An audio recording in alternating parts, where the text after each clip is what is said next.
Lors de notre dernière présentation, nous avons exploité la géographie dans son objet primitif, la guerre. Le support de la géographie étant le territoire, et un territoire, ça se conquiert et ça se défend. Nous avons donc étudié l'insurrection survenue en Haïti au début de l'année 2004. Nous avons constaté comment les insurgés ont agi systématiquement, comme dans une opération par un chirurgien en pleine possession de sa science, étudiant pas à pas les enjeux de chaque geste. Mais si la géographie sert d'abord à faire la guerre, elle n'en est pas moins utile en temps de paix. Dans la présentation d'aujourd'hui, nous allons voir comment cet outil peut contribuer à la compréhension des soubassements de la crise et à la construction de l'avenir de ce pays d'Haïti. Nous allons aborder la crise à travers trois grandes revendications que l'on retrouve dans tous les esprits et sur toutes les lèvres. La justice sociale, la protection de l'environnement et la décentralisation. La justice sociale se rapporte à la répartition des richesses, la protection de l'environnement à sa gestion et la décentralisation à l'organisation de l'espace géographique. Ces trois pôles, répartition des richesses, gestion et organisation de l'espace géographique, sont interreliés. C'est la compréhension de la dynamique des relations qui donnera des outils de résolution de la crise.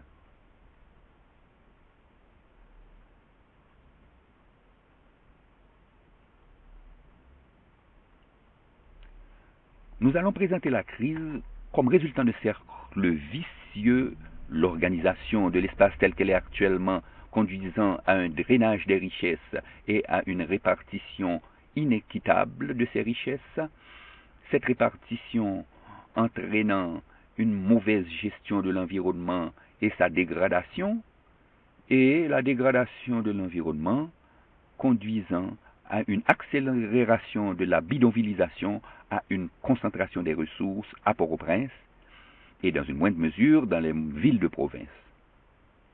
En fait, plus qu'un cercle vicieux, nous sommes en présence d'une spirale de dégradation de notre environnement et de notre cadre de vie.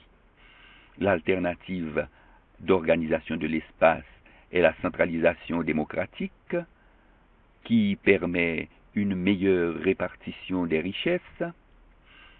L'alternative de répartition des richesses est la capitalisation qui, en procurant plus de ressources, permet une meilleure gestion de l'environnement.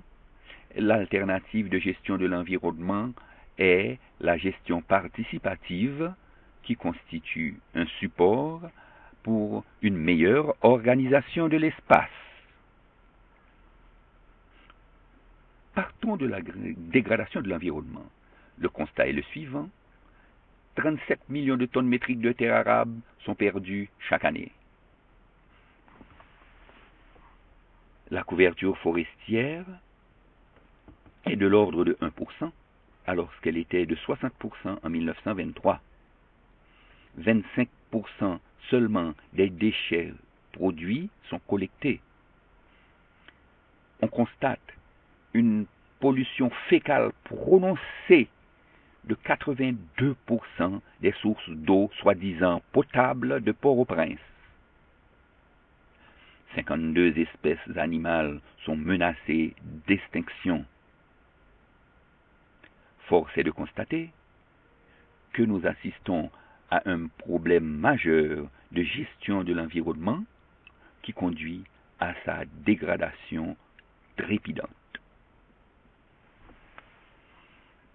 Examinons la genèse de ce problème de dégradation. Les ressources naturelles sont gérées comme des biens inépuisables au profit d'une oligarchie inconsciente au détriment des producteurs. Les producteurs sont mis en situation d'insécurité et de pauvreté. En situation d'insécurité, l'intérêt manque pour la conservation des ressources. En situation de pauvreté, les moyens manquent pour une vision à long terme. C'est donc la répartition inéquitable des richesses qui est la source première de la mauvaise gestion de l'environnement et de sa dégradation. La répartition sociale des richesses ne pourra jamais être totalement comprise sans faire appel à sa répartition géographique. Notre problème est que notre espace, depuis la colonie, est articulé en fonction de l'étranger. Durant la période coloniale, chaque plantation était reliée à la France par un chapelet de ports disposés tout au long des côtes. Cette organisation sociale et spatiale ne pouvait tenir que par l'institution d'un régime de terreur pour décourager toute remise en question. À la faveur de l'indépendance, un processus d'articulation allait se produire autour de villes-ports régionales, si bien qu'avant l'occupation américaine, le pays était divisé en 11 districts financiers où se retrouvaient les oligarchies régionales. Pendant cette période, ces oligarchies se sont confrontées de temps à autre dans des luttes armées pour le contrôle politique et territorial.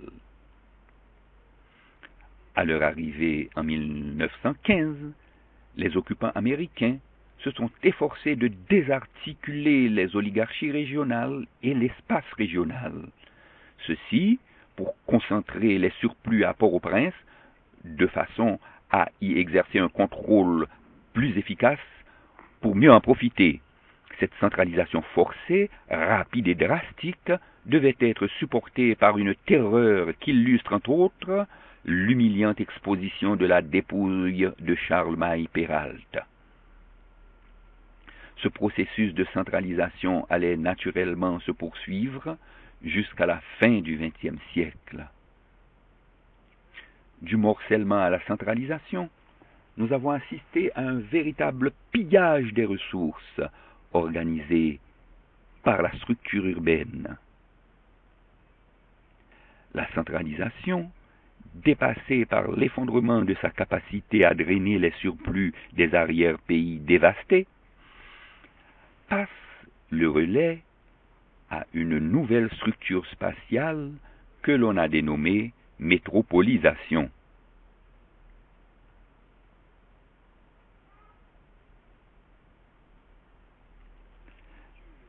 La structure urbaine produit désormais elle-même de la richesse par le développement d'industries de sous-traitance en particulier.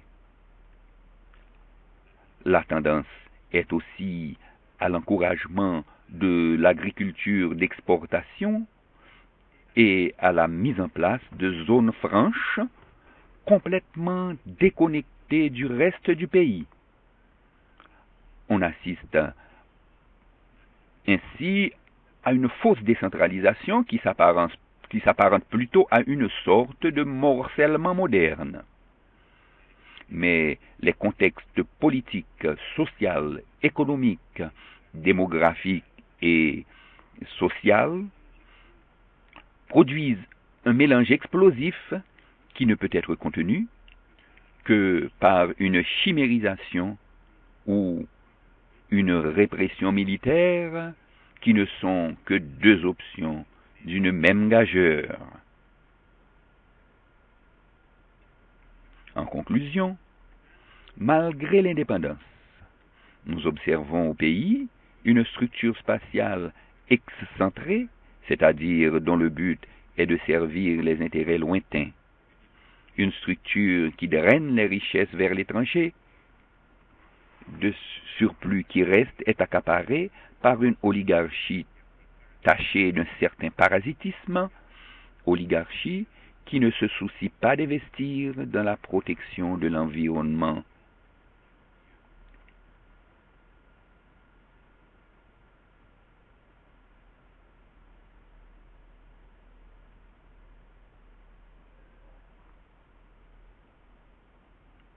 Nous allons maintenant aborder le dernier élément du cycle, c'est-à-dire l'impact de la dégradation de l'environnement sur l'organisation de l'espace.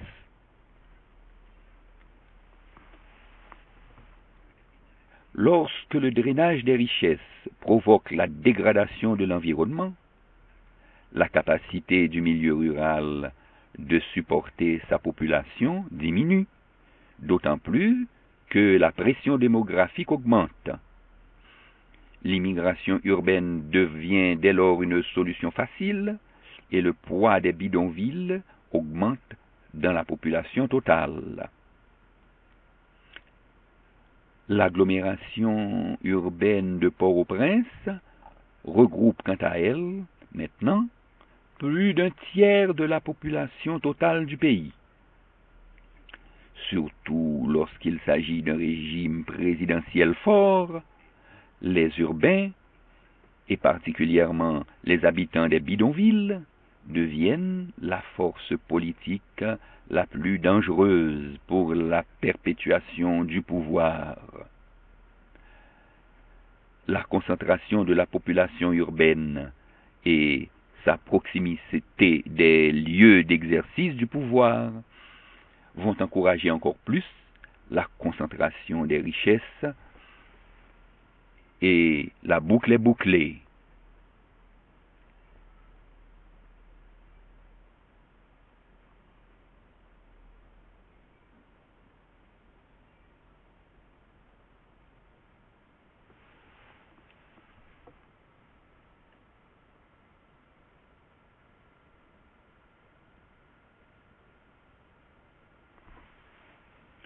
On peut dès lors se demander s'il est possible de sortir du carcan que nous impose la forme dendritique de notre structure urbaine. La réponse est positive, car les villes ne sont pas les seuls pôles intégrateurs de notre structure spatiale. Les marchés publics jouent en effet un rôle central, à bien des égards plus positif que celui des villes. C'est ce que révèle une enquête effectuée dans le plateau central sur 5 sous-bassins versants du fleuve Artibonite: Thomonde, Félician, Cange, Rio Frio et Font-Bleu. Les sous-bassins de Thomonde est celui qui est le plus lié à la structure des villes, tandis que celui de Font-Bleu est celui qui est le plus lié à la structure des marchés publics ruraux. Ont été étudiés des indicateurs de blocage et des indicateurs de potentiel économique et social. On observe que plus le sous-bassin est lié à la structure urbaine, plus les indicateurs de blocage sont élevés. D'autre part, plus le sous-bassin est lié à la structure des marchés publics ruraux, plus les indicateurs de potentiel économique et social sont élevés. On peut dès lors se demander si les véritables pôles de développement se situent dans la structure urbaine ou au niveau des lieux centraux issus de notre société marronne. Il s'agit là d'une piste complètement ignorée dans tous les projets d'aménagement du territoire conçus à ce jour. Une piste pourtant importante et peut-être incontournable. Au vu des faits, le réseau de marchés ruraux constitue un système de lieux centraux indépendamment de la structure urbaine. Évidemment, cela ne signifie pas que les marchés n'ont pas de rapport avec la ville, bien au contraire, mais que la valeur centrale de marché ne dépend pas de sa position sur le réseau urbain. Un marché peut avoir une forte valeur centrale sans pour autant induire une agglomération. Un marché de grande valeur centrale peut se retrouver apparemment complètement isolé, tandis que la plus petite agglomération urbaine sera desservie par une route carrossable ou maritime. L'indicateur de la valeur centrale de marché est l'affluence d'acheteurs et de vendeurs, tandis que l'indicateur de sa liaison avec la structure urbaine est le nombre de jours d'ouverture du marché.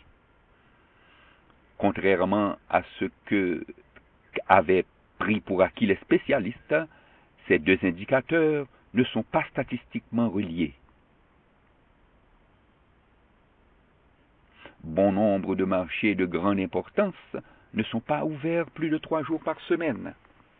Il en est de même pour les marchés de moyenne importance, tandis qu'une pléiade de petits marchés sont des marchés quotidiens.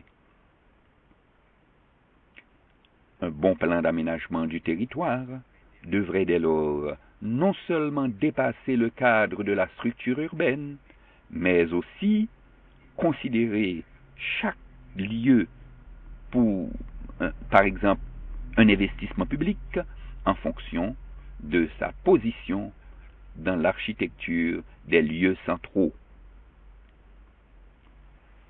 Mais comment aboutir à la conception d'un tel plan d'aménagement du territoire? En passant par la grande porte, l'application de la Constitution de 1987. Cette Constitution prévoit une forme de gestion politique de l'espace que j'appellerais la centralisation démocratique.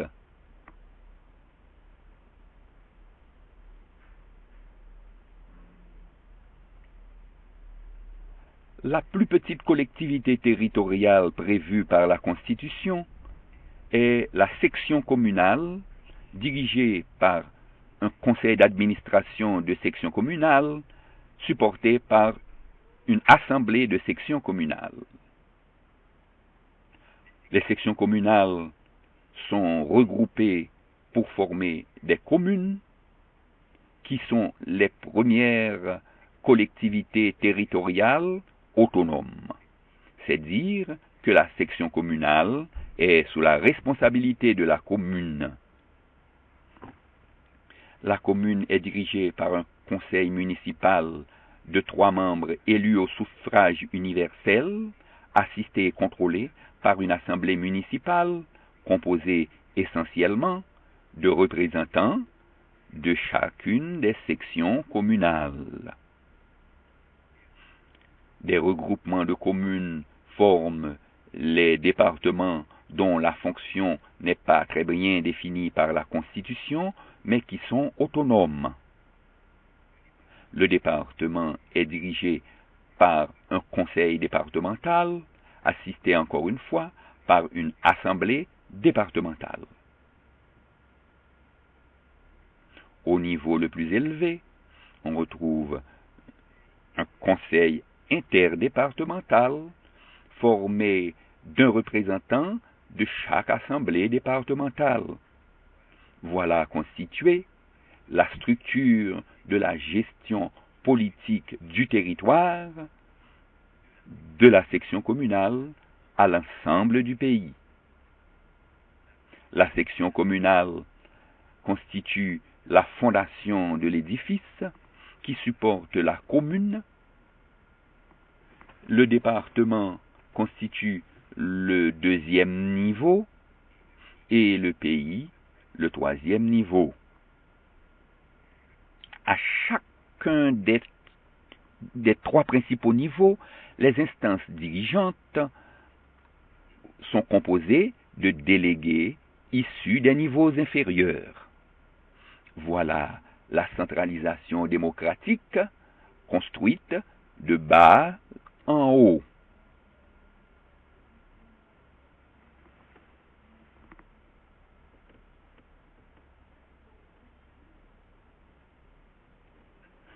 La structure construite de bas en haut, on peut dire en quelque sorte que par la planification, l'ascenseur redescend. Le conseil interdépartemental est en fait la principale instance responsable de la conception du plan national d'aménagement du territoire. Ce plan comprend des projets d'envergure nationale, mais intègre les plans départementaux qui sont conçus par l'Assemblée départementale. Les plans départementaux comprennent des projets départementaux et intègrent des plans municipaux. Les plans municipaux comprennent des projets communaux et des projets locaux. Au retour de l'ascenseur, l'une des missions essentielles du plan d'aménagement du territoire est une répartition géographique plus équitable des richesses. Il s'agit d'une question de cohérence nationale. Pour que le tronc se développe, faut-il bien qu'il étoffe ses racines.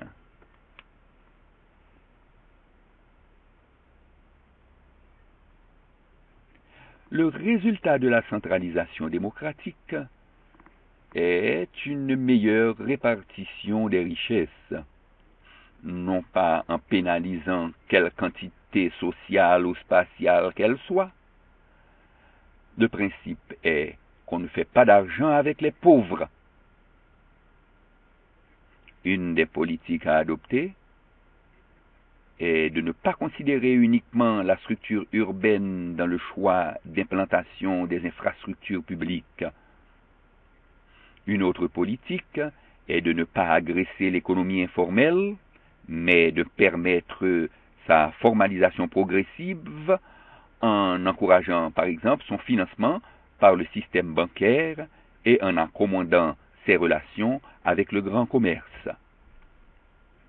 La capitalisation aura pour effet, particulièrement dans le milieu rural, une meilleure gestion des ressources et une gestion durable de l'environnement.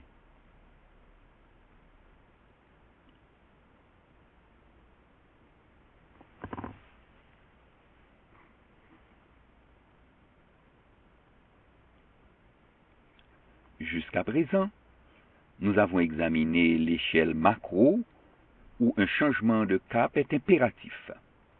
À l'échelle micro, il s'agit plutôt d'inciter à la prise en charge par les citoyens de leur destin. Il s'agit entre autres de revivifier les comités de quartier ou de voisinage qui ont fait preuve de leur efficacité dans la gestion de leur environnement immédiat.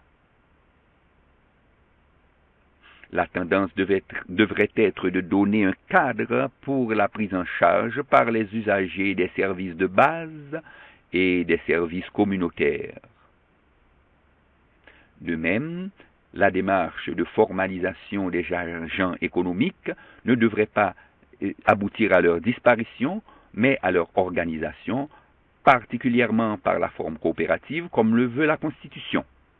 Enfin, le maillage d'échelle en échelle de cet ensemble, par une prise en charge collective, devrait aboutir à un processus de développement local qui permettra une organisation optimale de l'espace.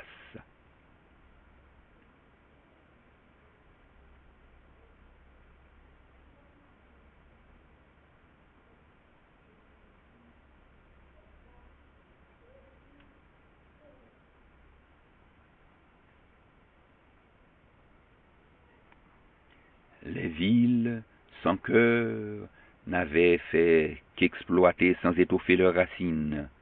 Tristes, poussiéreuses, abattues, sans tête, elles essaient des remèdes de rebouteux. Mais comment peut-on avoir et la poule et l'œuf? Maintenant, nous avons tous le dos mûr. Ce pays qu'on disait essentiellement agricole importe 10 fois plus d'aliments qu'il n'en exporte. L'indice de développement humain, considérant le revenu per capita et le potentiel productif, est le plus faible de l'Amérique. Maintenant, on ne peut plus prélever grand-chose, car on ne fait pas d'argent avec les pauvres.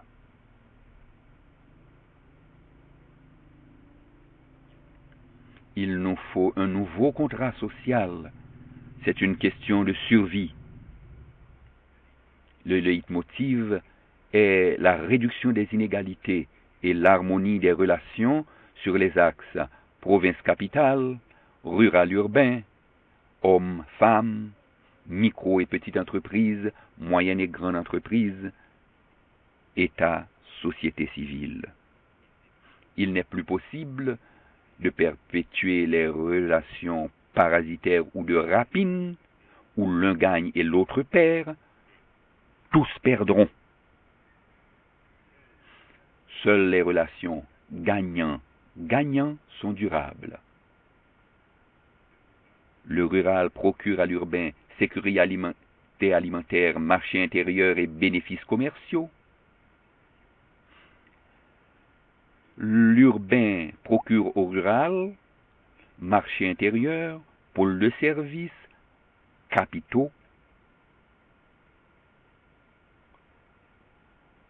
Elles sont si tristes, si poussiéreuses, si abattues, les villes. Préoccupées par leur survie, leur seule issue est de se soumettre à la leçon que, en géographie solidaire, ce sont les jardins verts qui fardent la joue des villes.